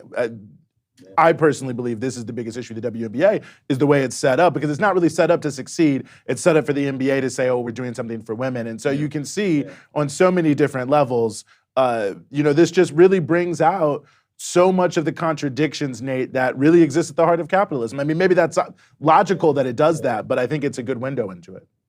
Right, and with the WNBA, you also, like anything else, like we're seeing it now too with college football expansion. University of Texas, University of Oklahoma are now going to the Southeastern Conference, which is just becoming a bigger and bigger juggernaut. And why that's significant in this larger conversation is it's a perfect example of how consolidation and monopolization works. Like they want as many brands in these conferences, so what they're going to do is create it's going to be like it already is the have and have nots, but it's going to be expressed. So, I mean, with name, image, and likeness, now let's not get confused with this whole name, image, and likeness thing that allowed Brett Kavanaugh to have this like moment in the sun. It's just like people being championed. I mean, let's not forget, they knew that this train was leaving the station in terms of like amateurism could not be defended anymore. It reached a critical mass. So they said, let's make sure that we get in the way and obstruct the movement that's building to like unionize college athletes and like to turn it into like building power from a labor perspective. And let's just turn it into like the biggest capitalist free-for-all you've ever seen. Nick Saban at SEC Media Days in Hoover, Alabama last week talking about, you know, how Bryce Young, you know, got over $1 million already from, you know, these are like people that are like autograph hustlers, like, you know, used car dealerships. Look, go get paid. I'm all about it. Like but at the end of the day, let's not act like they're not being just, you know, indoctrinated already, even more so than ever, into, you know, just neoliberal capitalism just being like, it's as if it's like, that's just the way it is. And if you say something else, you're just crazy. Like what, we're not saying we like it. Maybe that's like what I hear from friends of mine sometimes who like, they'll concede this stuff's messed up. Right. But at the end of the day, they're like, this stuff's not going to change, you know? And that logic is valuable. That's the currency the ruling class deals in, to make it seem like there is no alternative. Right. And like you see it with the University of Miami, too. Their whole team getting like promoting this one like shady cat's gym down in South Florida. And this guy now promoting himself as just like great champion of all these young athletes because he's like throwing them some cash. And so they're out like Instagramming, using all their social media capital to promote this like dude's gym, you know, in Miami. And that's where the energy's going. It's instead of being like organized around even the people that were helping push this, like that were supporters, like ostensibly at least, of unionization. It's sort of like, oh, you know, I'm going to start consulting young athletes instead on like how to make money and how to get their bread on this and the unionization stuff. I mean, all right, but you know, they get paid now. Let's not forget these universities aren't having to pay a dime for any of this, right? So, right. Yeah, no, I mean, it's got college sports got to be one of the biggest rackets that there is. I mean, there's some myth that somehow college sports is not massively profitable, but you're right, it is a haves and have-not system. That's liberals. That comes from liberals. From liberals. You know, they're the ones that want to be like, oh, it's not for the money and all that dirty money. It's for the love of your university. The same deal. Liberal universities and your teammates and all. I mean, it's worth quite a bit. Like a university nationalism that they prepare you for the professional sporting environment that starts in the university. It really does. You wear a uniform, you have a flag. It gets you ready to be like a rah-rah America if you end up making it to the big times after college. You run out of that tunnel with that American flag. It's also crazy. Yeah, go ahead, Juan. It's also so crazy how so many of these like camps are like private, right? Like they're fully private as public schools are like closing down their like sports programs. Like I've worked in schools where they didn't even have a gym. Like it wasn't a focus, right? So you have to have a certain amount of money, a certain amount of income to even have the possibility of becoming an Olympian or or get certain deals, right? Or get scouted, or like have your parents be pushing you on a regular basis, where there's like no development of talent. If it's either unlike those evil government-run Chinese programs. right? To think about there's 4,000 camps in China where folks can learn how to Play be basketball. proficient at a Very sport sinister. for free. Well, I love how they also So say they go into sinister. like less popular sports that China hopes to dominate. I mean, as if it's truly sinister that, like, I don't know, the Olympic air gun or something, or ski jumping is dominated by anyone. I mean, who cares? Or Olympic lifting. I Well, hold on, remember watching. Oh, Nate, you were sorry. trying to Go get ahead, in there. Juan. Or Nate. Yeah, I mean, Danny Haifong, I can talk like at length about going to Beijing and the basketball culture there and how that's taken off. And like, basketball was founded in America. Like, so there's like this I mean, America has done one thing for all the ills. It's done a great job of exporting its sports. You look at like baseball and where it's played around the world, basketball. I mean, in China, they have a Stephon Marbury Museum in Beijing, right? I mean, Stephon Marbury walks around Beijing, who grew up in like, Coney Island, Brooklyn, and Starbury back in the day, is like living large, but you would like, he's just like, what? He doesn't even know what people are saying. He's like, what do people say? Like, people are free over there. They love, it's just insane. It's like, they don't even understand. I mean, you have, it's like the whole thing with Daryl Morey when he put that whole thing about free Hong Kong out, and then everyone went after LeBron James for not attacking China more and being more loyal to Nike. Like, why was he going to put at risk like a relationship they built with Chinese basketball fans for years and years to stand out on a limb with Daryl Morey on a free Hong Kong tweet? And we're going to sit there and bury LeBron James? Like, so many liberal mainstream sports like catchers were acting like they were so woke. I remember Max Kellerman, literally, who tries to like portray himself as Mr. Little, like, woke, like, wokeaholic lib, from Columbia University up there with Stephen A. Smith. And it gives him a great opportunity to be that, because Stephen A. will constantly say dumb stuff a lot. And he will get up there and he'll say stuff like Shohei Ohtani, like, is not popular in Major League Baseball fans in America because he speaks with a translator, right? His charisma is unbelievable. I mean, the smile he has, the way the infectious, the energy he gives out. And Stephen A. Smith just, he tweets an apology and then we just all move on, Yeah. And, well, I mean, and that's ESPN is doing everything they can to stoke those fires on either sides. Either way, there's a lot to it all, from the Olympics to ESPN to college sports. Nate, we really appreciate you joining us. Hope everyone checks out what you do as the co-host of Redspin Sports. But thanks again for being with us here on the Freedom Side. No, appreciate it. We'll have a live stream on at 8:00 tonight, so maybe come check it out. All right on. Appreciate it. Yeah, well, Rania, I mean, a lot that can be said on so many different points. And the final point I'll just make about the issue of LeBron James and China and basketball, I mean, you can make an argument that a lot of these NBA players, their relationship to China is similar to a lot of developing countries. I mean, previously they're trapped in a reality where only Nike and only Coca-Cola and these other people can, that's how they get rich. And now they have this new opportunity to cut out the middleman to some degree and make a huge amount of money relating to basketball fans in China. Kobe Bryant was doing this. And it's just an interesting dynamic of how it's changed the economic of sports to empower athletes to a greater degree to have more control over their own destiny. So did just want to say that. Also want to shout out Marco, just gave us $10 there in the super chat. Shout out to you. And noting the fact that many athletes are underage and pushed into professional competition since early childhood. I think that's a very good point and a very exploitative system. So shout out to Marco. Thank you so much for that donation. If you donate in the super chat, if Rania deems it to be read-worthy, we will read out your comment. I'm a little upset that you didn't run that by me first, because I thought that we clarified that I was going to be the arbiter. I mean, I'm fine with that comment. I mean, you could have weighed in our chat where we put them all. I just thought since you didn't say anything, it was okay. So, okay, I guess silence can kind of be seen as complicity. That's a really, really, really good. That's a really interesting point you just made. I don't follow sports as much as you guys do, obviously, but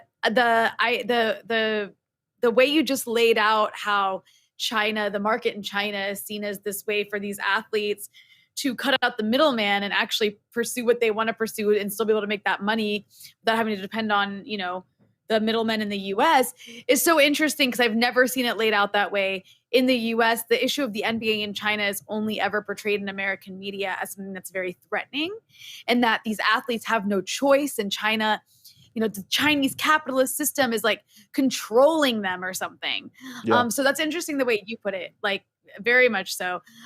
One thing I will add before we move on from this is I mentioned I liked watching gymnastics. I remember being a kid and watching gymnastics, and in the commentary on these on the Olympics, there is so much politicization in the commentary that people are subjected to, like Nate was saying, like about his students who are just watching these things and like they just regurgitate what they're hearing. I remember growing up thinking that like something was wrong with the Chinese gymnasts because of the way they were talked about by the commentators. Right. The commentators would completely dehumanize them, like, and make them seem like they were like slaves to the Chinese system. They would do the same thing with all the Eastern European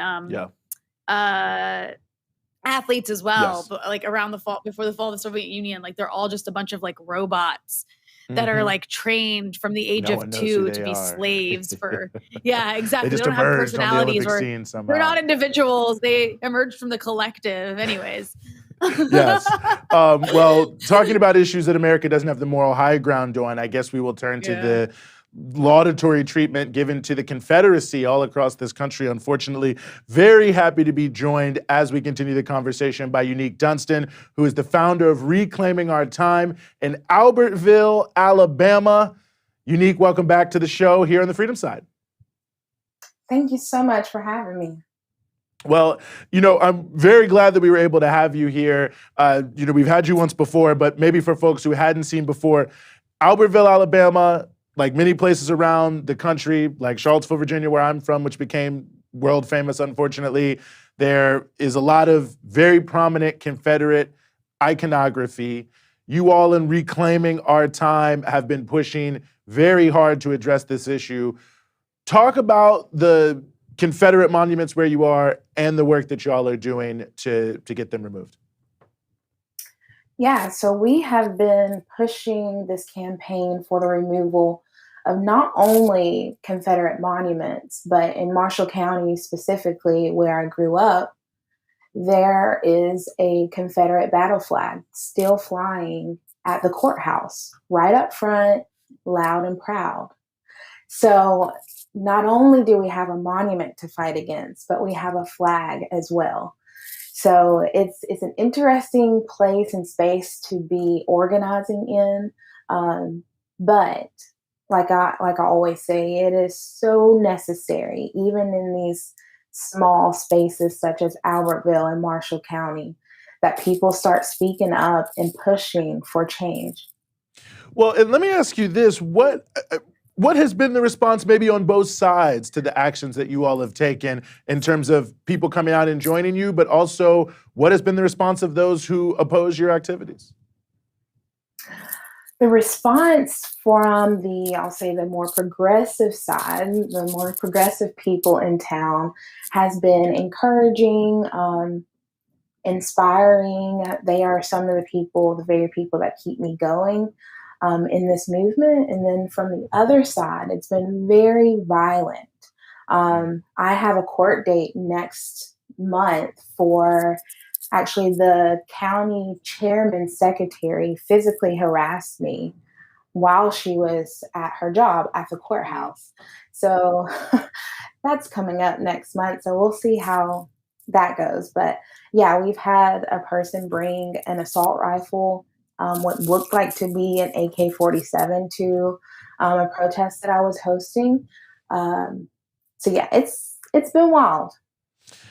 I mean, talk about the impact of having a Confederate flag just psychologically, emotionally right there in front of the courthouse. I mean, it seems like such a powerful image, given everything we know about the so-called criminal justice system, to have this symbol right in front of a courthouse especially. It is a very powerful statement that immediately says, you don't matter here. And as we are educating our elected officials as well as the community members around us about the history of the Confederacy and that flag and that monument, it becomes even more evident that I, as a Black woman, do not matter there because of their response. And their response has been, and let me remind you, this monument and flag are on county property. Mm-hmm. So initially, let's go to the county, right? Let's go to our county elected officials because they have the power to remove these symbols of white supremacy. Their response was no, first of all. Without saying no, they built a $3,500 fence around the Confederate monument and flag. Wow. So if you were to call them and ask them today what they thought, they would play it off and give you a political answer such as, oh, it's something that we're going to look into. And they might even tell you it's something that we're not really interested in right now. But yeah, the evidence is there. Built a fence that was never there before. So after we tried with the county, we thought, well, let's go to the city of Albertville. That's where the monument is, even though it's on county property. So all we asked the city of Albertville to do is encourage the county to take down the flag. We wrote a resolution for them, proposed it at their meetings, didn't even mention encouraging them to take down the monument, just the flag, right? They still did not do anything. The city refused to encourage the county to even take down the flag. Speaking of the city of Albertville, I talked to the mayor of Albertville on a phone call and stressed how important this issue was. And he told me that he doesn't see how the Confederate flag is racist.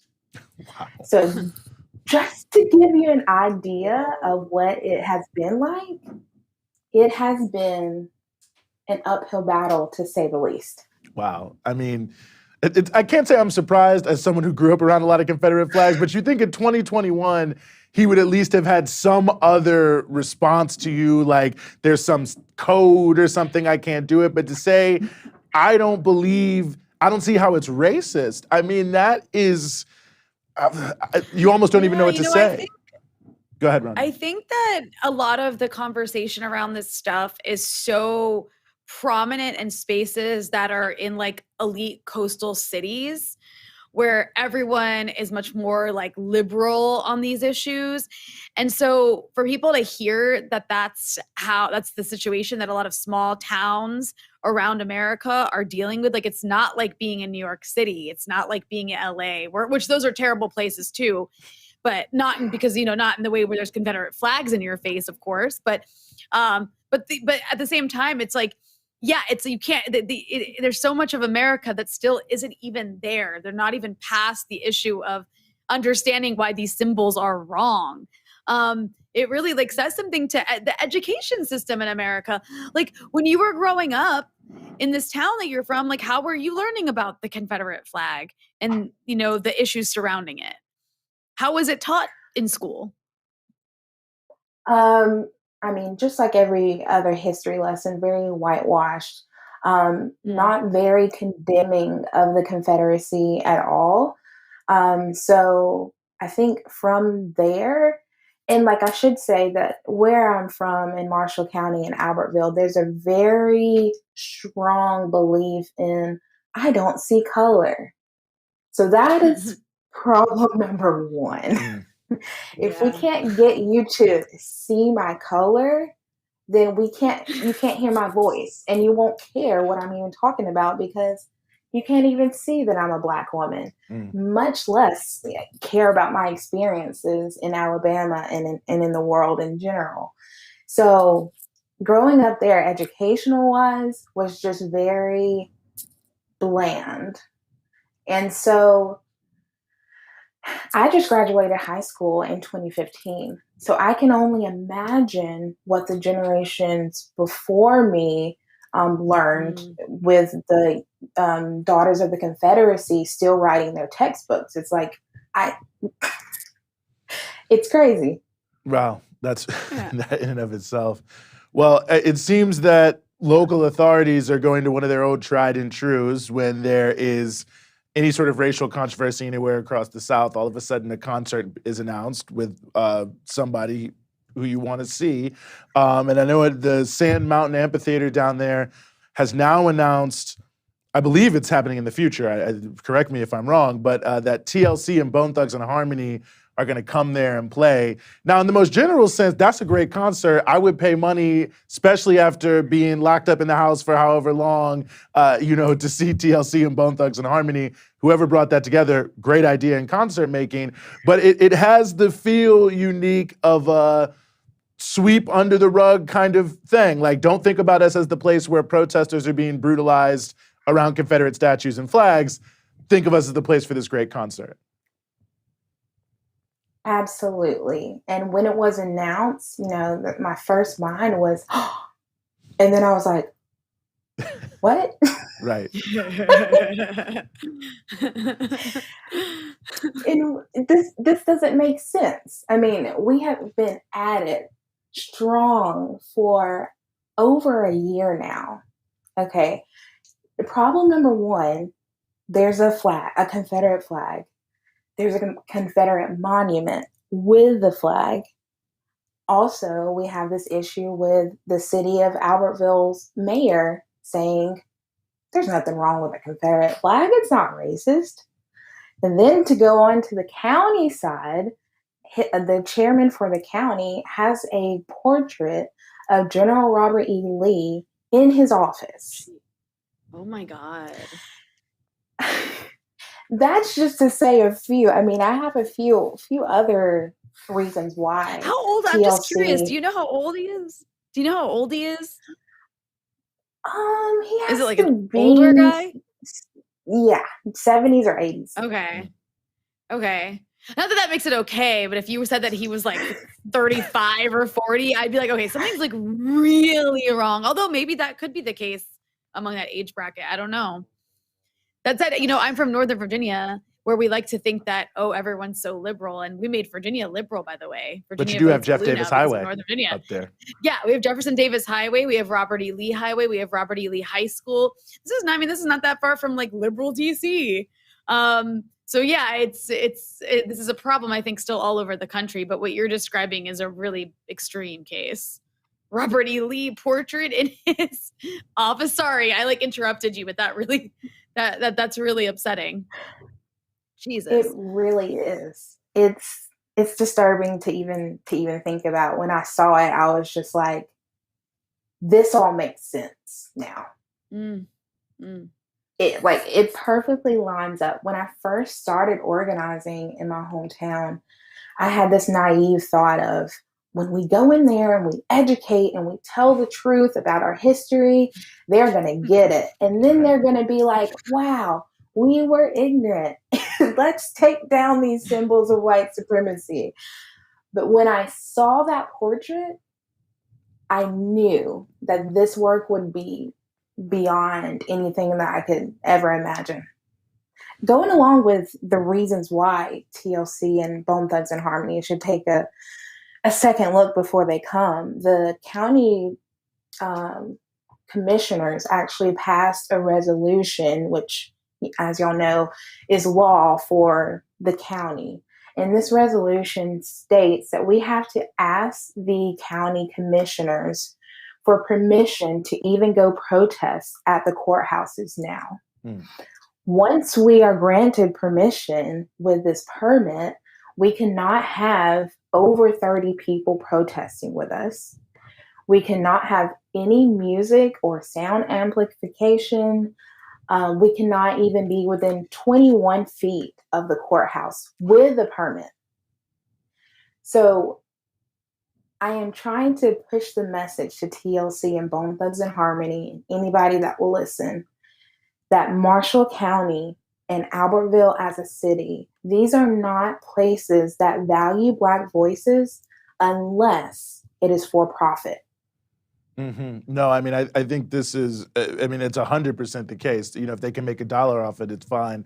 But if they have to confront their own reality, they're against it. And, we've seen this so many different times. I remember in Cincinnati, after the uprising there in 2001, there was a 10-year boycott, and then they brought in Cat Williams to do, a big concert. And in South Carolina, something similar happened around the NAACP boycott. I mean, this was obviously in Alabama and other states an undercurrent of Ray Charles's career. And, for years brought into these conservative places to play these segregated shows. Now, of course, he at one point turned against it, but, it was all designed to try to show we have racial harmony here. And I'm sure they'll probably feel, well, hey, it won't just be all black people at the concert. And they'll come out and say, well, look at the black people and the white people at the concert together. Shows that these people are out here. I mean, it really is disgusting on so many levels. But I mean, I think the implication of what you're saying is that you all are trying to do what you can to prevent this from happening, to get to these artists, and that this isn't stopping your plans to keep moving forward on the issue of the statue and the flag. Absolutely. And I'm so glad that you brought up Ray Charles. That incident was happening in the 60s. And since then, in 2012, Stevie Wonder protested against Israel's treatment to the Palestinians, as well as Lauryn Hill in 2015, along with some other artists like the North Carolina bathroom law. They boycotted that. So, like, what we're trying to get at is not something that hasn't been done. It's something that needs to continue to be happening, especially after the year that we just had. You hear all of these celebrities and artists talking about how they're going to start standing up for things and speaking out. This is the perfect opportunity to boycott this concert, because the treatment that we have experienced in this past year with pushing this campaign for the removal of these symbols has been unreal. Mm-hmm. Well, it's what's amazing about all this. I just want to bring it just to remind people who kind of get like, what's the big deal? Not that I think anybody who's watching disagrees with anything any of us are saying, but it's so normal for us to see these symbols all around the country, whether it's the names of our high schools or the names of our streets, or whether it's actual statues to people. But this to me should be considered as horrendous and appalling as if there was Nazi symbols, as if there was, pictures of Hitler and things named after him and all his associates in admirable, portraying them in admirable ways. I mean, could you imagine if we had high schools named after Nazis? As a way to memorialize them. I mean, it's amazing in America how just normal it is. Robert E. Lee, Jefferson Davis, whatever. Like, it's totally normal, and people just don't even, really think twice about it.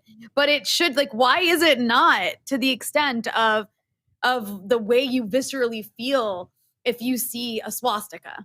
Mm-hmm. It's how do we make it that way? I mean, it's a big question, and I'm not really asking you guys to answer that right now, but I'm just more that's how I always feel about this conversation, is because we don't have that visceral reaction in America because we're so inculcated to just be okay with these things. Mm-hmm. I think the way that we have the reaction that we're supposed to have is to keep having these conversations that we're having now. Have these conversations at your dinner table with your grandparents, with your cousins, with anybody that you know, because at the end of the day, these symbols are not normal. We should not be having this conversation in 2021. It's ridiculous to even think about. Mm-hmm. Well, Unique, for people who are maybe watching this and wondering how they can support y'all in reclaiming our time, where can they find more information about what you're up to? We have a Facebook page is where we're most active. You can also follow me on Instagram and Twitter at Unique at Her Best. I'm also pretty active on Facebook as well, just Unique Morgan Dunston. Right on. Well, you are at your best. This is fantastic work. Really appreciate you joining us yet again here on the Freedom Side, Unique.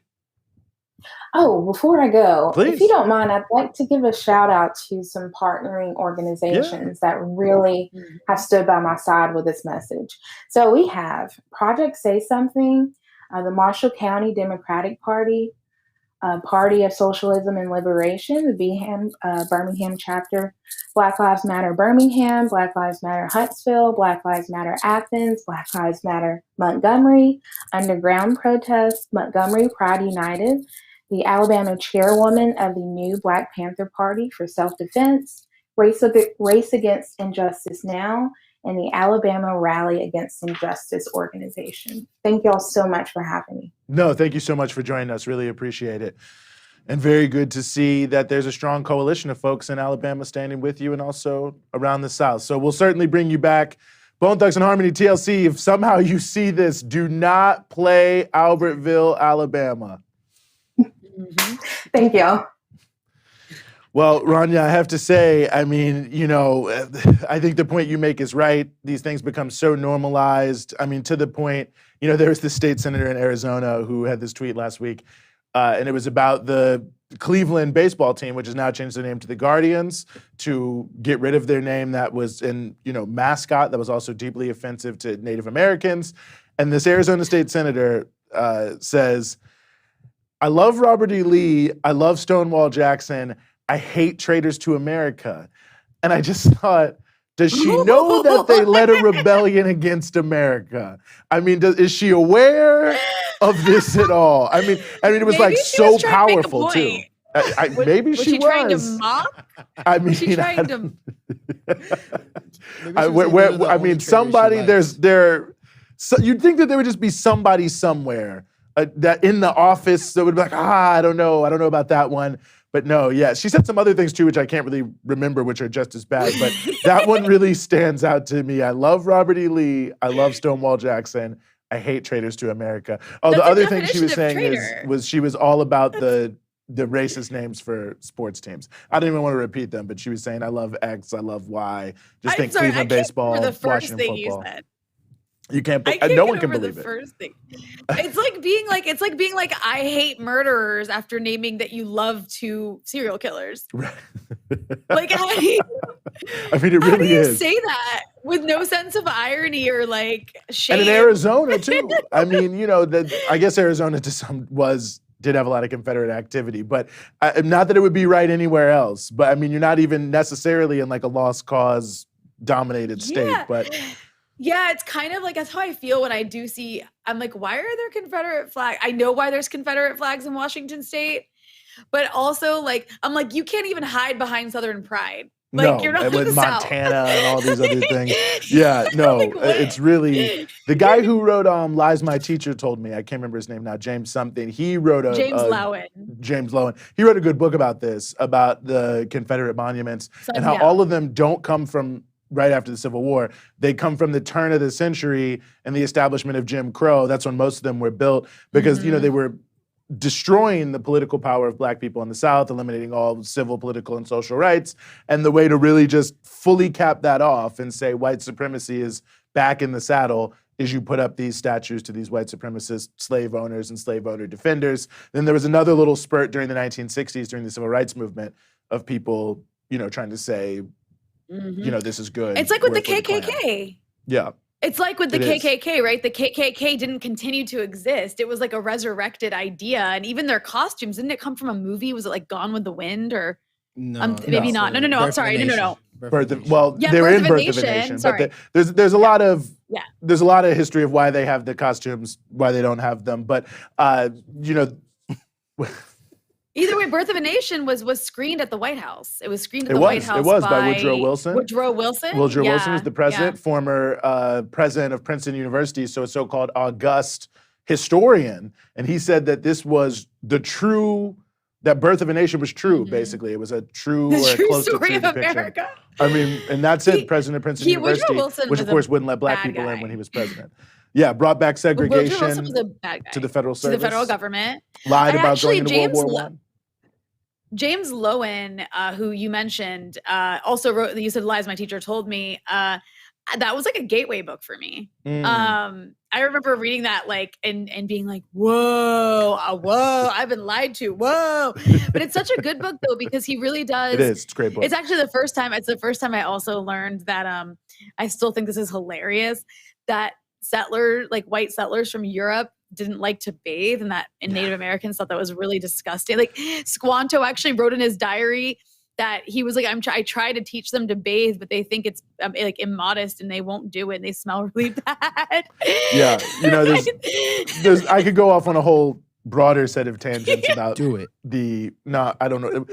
I don't want to go that far. I don't want to go that deep into it. We'll have another show. We'll do it. We'll be like the theme, another show. We'll be like the bathing habits of Europeans. How terrible settlers are. That'll be our next really show, bad. everyone. Settlers are very bad on every level. Well, you know, one thing go ahead, please. I was gonna try to give you a segue unless you weren't done with this. Well, I mean, I just thought you might have something else to say about people's cleanliness habits, so I wanted to give you space for that. No, I was gonna give a segue to you for our next topic, which is spreading disease. So, like, you know, because settlers. Wow. Right? Okay, Rania, it's a little dark. Throw it to Eugene. I'm gonna stop. Yeah. It's actually really dark. 100 million people died. It's so dark. But it does at least speak to why we should consider the veneration of these people like veneration of the Nazis. They did kill tens of millions of people. Can't lose sight of that. Literally, they killed tens of millions of people. This is not fake. There's actually a great book about this called American Holocaust that details the destruction of indigenous peoples in the Americas. Training dogs to rip babies apart. I mean, these are some of the things that were happening from these settlers. I know you're trying to move forward, but it's also like it's really insane to think about like how fast it gets mowed over in like school. Like that we spend almost no time speaking about like the genocide of indigenous people. Yeah, it's even the time you do spend, it's never portrayed like that. No, it's never portrayed. It's just sort of like, they were here, it wasn't that great, and then they were gone. And a lot of it then is like, and they fought us too, which was bad. Yeah. My niece, it reminds me, like, because Unique was telling us she graduated in 2015, so she's really young. My niece is even younger. She's actually a freshman now. And I remember a few years ago when she was like in 5th or 6th grade, she told me they were doing in history class like a chapter on Native American, or no, a chapter on like the early settlements in America. And they watched a video, and the beginning of the video, she told me it was like a documentary video, started out like it was about the hardships that settlers faced. And it was like there was 3 main hardships that the settlers faced. The first was A, the second was B, and the third was Native Americans. Yeah, just a hardship. Like that's how randomly there. Yeah, that's how these people, hundreds of like 100. There's estimated to be between 50 million to 100 million Native Americans across North America, right? And that's how they're represented as being someone's hardship. And also they've been so disappeared that we don't even consider the fact that even today across America, there's reservations that Native Americans live on, where some of which are not even hooked up to the electricity grid, don't have running water. In America are Native American reservations. Highest rates of like obesity and alcoholism and poverty and police killings. Too. They have a higher rate of police killings, imprisonment, also army recruitment, because it's just, a pool of poor people who like need a way out. Yeah. Yeah. And we don't talk about this. We sit there, we accuse China of like trying to colonize Xinjiang. And it's like, we guys, if you want an atrocity, there's still an ongoing one here that we can like deal with before you need to go around finding other ones. Yeah. It's so crazy how like these liberal institutions have used like terms like imperialism and colonization to talk about China. Right. And we're like still seeing the effects of slavery, genocide. It's projection. Genocide here in the United States every single day. It's projection. Yeah. Well, a lot that could be said there. One thing we wanted to touch before we moved on, obviously, is the ongoing COVID-19 pandemic. I mean, some people would say the resurgent COVID-19 pandemic, but it never really went anywhere. But, cases globally are 40% higher this month than they were last month. And of course, the Delta variant is just rampaging around the world. Anywhere where there's a large subset of unvaccinated people, it's growing faster and faster. Of course, that creates so many issues. But I mean, it really seems the first place we have to start is this issue of vaccine apartheid, which is still ongoing, and the danger that it poses to the world. I mean, you look at some of the numbers that are out there. I mean, the so-called rich countries have, according to one study from Duke University, have have control of 53% of all vaccines that are available, like right now and, in the near term, which is pretty much for the end of this year, maybe a little bit longer. So, about 18% of the world then has 53% of the vaccinations. So that means that the vast majority of the world is competing for a minority of the vaccines. And you've got almost the entire continent of Africa, almost no vaccinations going on at all. And, India, obviously, which has been ravaged and hurt by some US policies and the inability to even make vaccines there. I mean, you're looking billions and billions of people being forced to, compete in this life or death struggle, while all these countries, the United States, I guess the European Union's not a country, but the bloc of the European Union, Canada, they have more vaccines than the number of people in the countries. And they're hoarding them, even though they've all made these big pledges. But the EU has given less than 3% of what they pledged to, give to poor countries. COVAX, which is supposed to be giving vaccines to poor countries, 190 million doses behind where they expect it to be right now. And that was already a lowball estimate. You've got Moderna has only given 0.3% of the number of vaccines they said they were going to give to the developing world. And, we talk about the dangers of all these variants emerging, the possibility one could become vaccine resistant, the need to vaccinate the world as quickly as possible, and yet and still no urgency in the developed world to address this. And just to put one little fine point on it, Rania, and then I'm curious your thoughts about the situation we're in. Just last week, the Senate decided to give a $25 billion boost to the Pentagon. Now that's notable to me because Public Citizen did a report earlier this year, or actually it was last year, that for $25 billion, the United States alone could have built out enough vaccine capacity to vaccinate the entire world. $25 billion. That's incredible. And there's no discussion of anything at that scale to address the virus, at least from a vaccine level, but they'll give $25 billion on a whim to the Pentagon. I mean, it says so much about where we are as a world, Rania. I mean, this is like pandemic capitalism. I mean, these pharmaceutical companies run a big portion of our government. And they would, you have to actually,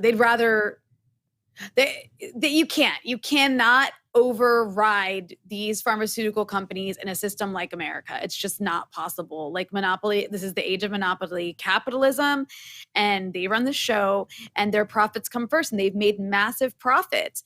And then that's all intertwined with the sort of vaccine nationalism that we're seeing in a lot of the global north, and just a general disdain for the global south and not caring. It's the problem we have with everything globally. I mean, the same situation paralyzes us over climate change, because you have this handful of rich imperialist countries that have all the wealth because they stole it from the third world, right? And they continue to steal it from the third world. And that's the reason that they have all the vaccines. The case of India, India was making parts of the vaccine. Yeah. At the same time, the US isn't just standing in the way with the UK and the EU with blocking the ability of other countries to produce these vaccines for cheap by waiving patent rights. The US is actively blocking through sanctions other countries, like the adversary countries that it's strangling, from accessing vaccines. It's doing it to Cuba, managed to make its own vaccine, and then the US embargo blocks syringes, right? Yeah. And with the case of Venezuela, the U.S. has a campaign in Venezuela through USAID telling people not to take the Cuban vaccine, Right. while also denying Venezuela the hard currency to be able to purchase vaccines. It's a similar problem in Iran. Sanctions are getting in the way of Iran getting vaccines. So the U.S. is also doing what empires do. It's using this as a tool, on its chessboard of political games that cause mass suffering among various populations. But I just don't even know at this point what it's like climate change as well, because climate change is shooting yourself in the foot, right? Because you put profits first, but ultimately everyone's going to be impacted, as we're seeing. Your mansion's not safe in Beverly Hills from wildfires, right? And with COVID, it's similar. Like, I don't understand why elites can't understand this, but the reason we have the Delta variant is because COVID spread across India and was able to mutate because it spread among so many unvaccinated people. And Delta now, it's, vaccines still work on it, but they're slightly less effective. So it's developed some sort of resistance, a small, tiny bit of resistance to vaccine. And that's really alarming because that means that the longer this pandemic goes on, the longer this virus continues to spread, the more likely we're going to have more variants that are increasingly resistant to these vaccines. We're going to end up in just like years and years of constant, rolling lockdowns, having to, close school again, having everybody wear masks indoors again, and that's what's happening in the US now. The CDC is coming out with new guidelines about schools. They initially said, okay, so many kids are vaccinated now, we can unmask at school. Yeah. And then they like reverse that. And it's just like, I don't think that the American population understands the role that its government is playing in ending this pandemic. It's not about like, Americans are so individualistic. I often hear even liberals will argue with me, oh, but like, we're the ones who invested in the vaccine and we're the ones who created it. Like, why we should vaccinate our population first. It's like, well, guess what? A good portion of your population is so stupid that they don't want to get vaccinated. You have like upper middle class anti-vaxxers in California who are refusing, and across the country, who are refusing to take this vaccine.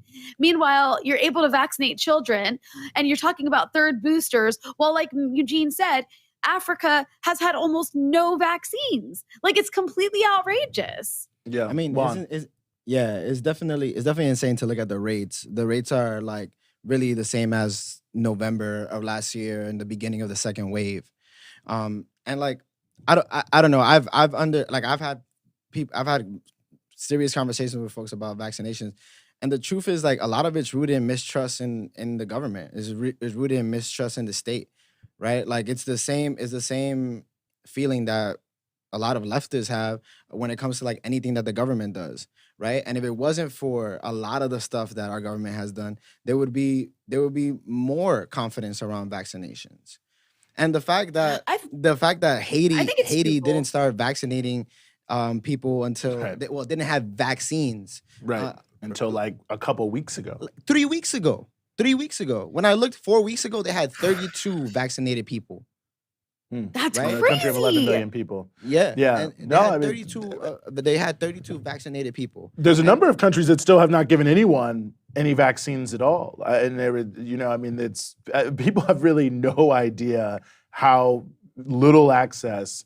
I mean, like I said, about 18% of the world population, those countries have about 53% of the vaccines. So it's just not possible, really, unless you create an all-out effort to create more vaccines, which means you have to not only waive the patents, but that countries like the United States have to do a lot because many of the supply chain elements that you need are actually made in the United States and a handful of other countries. So without another big push, you can't even open up those bottlenecks to increase the vaccines. But one other notable piece, the WTO ambassadors who are negotiating over the patent waiver just decided to take a 6-week vacation this week.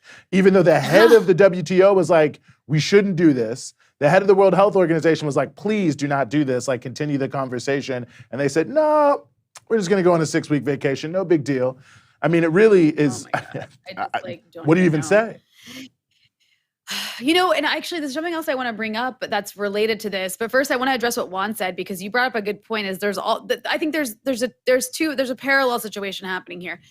There's a group of really obnoxious people who are anti-vaxxers, who are like those kind of like hippy dippy upper middle class, like watch Jenny McCarthy, is it? And like, and they're like, one of them. She seems like one of them. They don't even want to get. Sorry if I've. I don't know. I'm sorry if I just libeled you, but anyways, I'm pretty sure she's one of them. Since we don't know it's true, it's not liable. We're just spitballing. That's right. I'm sorry, speculating. She's watching. Or maybe not crying. sorry. I don't know, actually. Yeah, I don't know. So the point I'm trying to make here is that there also is an issue with mistrust of the government. And, in the Black community, there's people who are rightfully like, there's a history of this government experimenting on Black people. and especially older generations. So there is a hesitancy there. There's also partly a hesitancy in some African countries, which Kambale was telling us about around the vaccine as well. Not that there first of all, there hasn't been a rollout, and also there hasn't been much of a public, because you can't just roll out vaccines. You also need like public information, you need cold storage strategy. facilities, you need hospitals, right. doctors, public health workers. But you also need to educate the population. Like, you need to get vaccinated. Here's what it does, to make people feel comfortable with it. But there's also a history in Africa of course, being experimented on by the colonial world. And so there's a hesitancy there that also makes this difficult. So this issue really has so many different things tied into it: imperialism, racism, classism. There's so much happening here.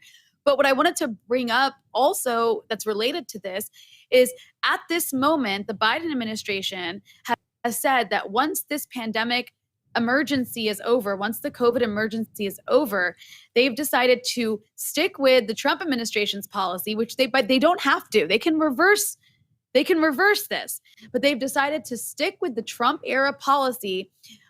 When the pandemic emergency is over, thousands of federal inmates who were released and, are basically confined to their homes since this pandemic started, thousands of them will go back to prison. Yep. These are like thousands of nonviolent offenders who were actually, a risk assessment was done before they were released. So they were deemed to be fit to be released and to be confined in their homes rather than in a prison.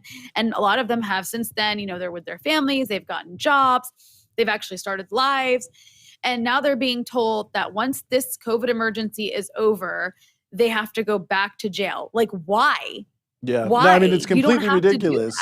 And it just speaks to so many different issues. We spoke about this in the Punch Out, the podcast we had, I think it was last week.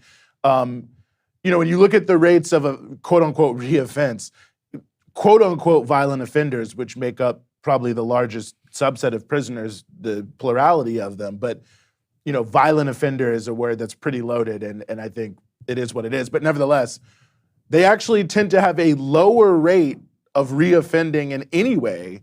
And almost never do they commit another quote unquote violent crime. And there's a lot of reasons for that. The main reason, because, and this is widely talked about, is the concept of like aging out of crime. Almost all quote unquote violent crimes are committed between a certain age. So once you reach about the age of 40, the chances of you doing any of those things are basically zero. So you could release huge numbers of people, but there is this need to create the image that everyone in prison is just a super danger that is somehow genetically predisposed to hurt people. Because how else could you justify having 2 million people in prison, 7 million people under correctional supervision when we add probation and parole, these unbelievable sentences, whole prisons like Red Onion State Prison that are 24 hours a day or 23 and 1, lockdown, supermax style prisons. Real, true, torturous, disgusting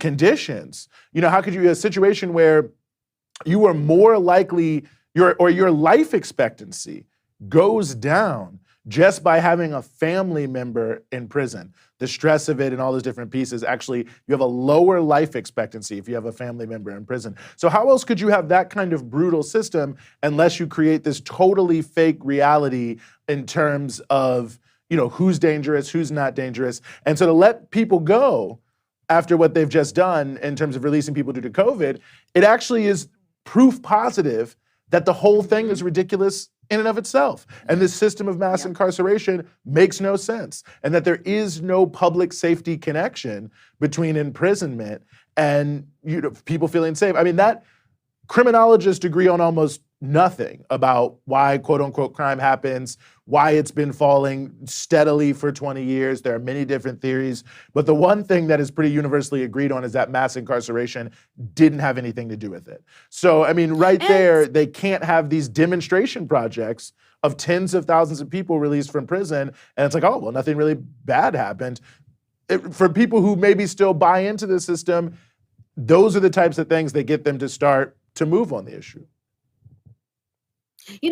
There's also the fact that this is Biden doing this, right? And he was the guy who helped write the crime bill. The reason a lot of people, he played a role in the reason there's so many people in prison, the explosion of the mass incarceration system. He's always been a tough on crime, just really punitive kind of guy. And so there's like something super special about the fact that he's the one who's trying to send people back to jail despite his, he said that he has been transformed on the issue of mass incarceration, right? I mean, just everything with Biden. Like, I don't mean to turn this into a conversation about him, but you look at everything that's happening, right? We're told this whole, and I think you and I have debated this a few times, Eugene, the whole lesser evilism thing. I really did think that, okay, yeah, Biden sucks. He's like a Republican, but he's slightly better. But so far, everything I'm seeing is, okay, there's still no Iran deal, and he's still escalating with Iran and Iraq and destroying the Middle East. There is, Venezuela's still under sanction, and Guaido is still supported. He's actually escalated against Cuba, went even further than Trump and added more sanctions on top of Trump's sanctions, and participated in this regime change attempt to astroturf a protest movement that really only existed for 2 hours and then went on and made it into a 2-week affair. And then I look at the country's internal dynamics. They won't cancel student debt. Nothing. I mean, even the freaking squad doesn't talk about Medicare for all anymore. That's not even, I don't even hear that. It's kind of like Bernie Sanders disappeared. It's he doesn't even exist. I forget Bernie Sanders exists because everybody was Bernie Sanders backed Joe Biden, he's going to have sway in his administration. Have you heard Bernie Sanders' name? You could tell me that he's negotiating this budget reconciliation deal, but it's a well-taken point. I mean, does he need to, but in the Biden administration, I mean, is he having any impact on the Biden administration? Yeah. I don't see it. I don't see any progressive impact on the Biden administration. I'm not even trying to be black and white here. Please correct me if I'm wrong. But where has anything, except for, of course, the couple of the Muslim ban thing did change. But other than those couple of kind of cosmetic things in the very beginning, there's still people amassed at the border. They're still getting deported. They're still getting put into camps. Everything's the same. Well, thank you. There's Thank you for admitting I was right. I'm just very happy to note that. Thank you for that. It took some time, but I knew this moment would come. I knew in October of 2020, I knew this moment would come, and I thought, I'm very zen. They're going to say all these things, and then they're going to be coming back to me and saying, you were right the whole time. This is the time when I was like, Eugene, you can't, what was it I said? I was like, Eugene, you can't have, I was like, you can't. Wait, well, it was about. You told me that. Oh, wow, we welcome Rania into. You said something funny about me. I understood why social democracy doesn't work against imperialism. Yeah, the thing I came about to the Eugene and I was book. like, wait, yeah. I was like, oh my God, you can't. Everybody can't be like Denmark, Eugene. If everybody's like Denmark, then the rest of them just have to suffer and be in misery because you can't have Denmark without suffering. And then Eugene laughed at me and was like, welcome, Rania. It feels good to have new people join the team. I'll say that without any doubt. Is that why you say that at the beginning of every show, Eugene? Thank you for joining me, Ronnie. Thank you for joining me, Ronnie. That's what he's actually talking about. That's what he's actually been talking about the whole time is my political evolution. Hey, better late than never. It's never too late to wake up, if you will, and get on the right side of history, which is not supporting the Democrats, in my view. That's just me. But we'll get to that in the midterms next year. I'm sure we'll have many stories and shows about that. That more or less brings us to the close of where we wanted to be here today. As always, it's such a pleasure to be here alongside Juan in the booth, Rania Khalek. Big shout out to everybody who joined us, Nate, Unique, Kevin. Really appreciate all of our guests, to everyone who watched. Don't forget, you can go to patreon.com/breakthrough news, and you can become a patron. Mm-hmm. Keep pushing forward all the fantastic work that we are doing here at Breakthrough News. More coming to you, your patronage, making it possible. So shout out to our existing patrons. And of course, don't forget, if you're watching on YouTube, to subscribe to the channel, to hit the bell so you can get the alerts. So patreon.com/breakthrough news. Subscribe to us on YouTube. Get the alerts on YouTube. I mean, follow us at BT Newsroom everywhere else. Do whatever you can to promote what we are doing. We certainly appreciate what you've done already. We will not actually be here next week. We're taking a little time off, but we will be back the next week after that here on the Freedom Side, and we will see you then.